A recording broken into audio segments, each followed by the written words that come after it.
1000 కోట్ల రూపాయలు కావాలని తాను అడిగినట్లు నిరూపిస్తే రాజకీయాలు మానేసి వెళ్లిపోతానని వైఎస్ షర్మిల సవాల్ విసిరారు. తనపై వైసీపీ నేతలు చేస్తున్న తప్పుడు ప్రచారాన్ని షర్మిల ఖండించారు. జగన్ విసిరే కుక్క బిస్కెట్లు ఆశపడి తనపై తప్పుడు ఆరోపణలు చేస్తున్నారని ఆమె మండిపడ్డారు.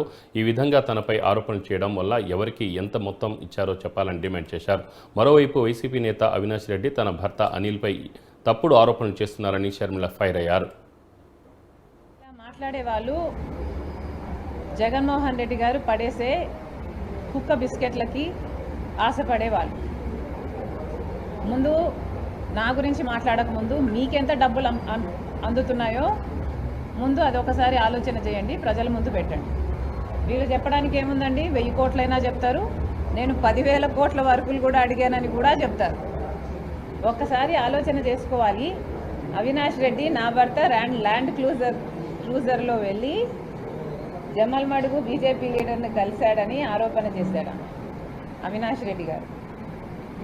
అవినాష్ రెడ్డి గారి లాగా మధ్యరాత్రి గొడ్డలి రాజకీయాలు చేయడము మాకు తెలియదు.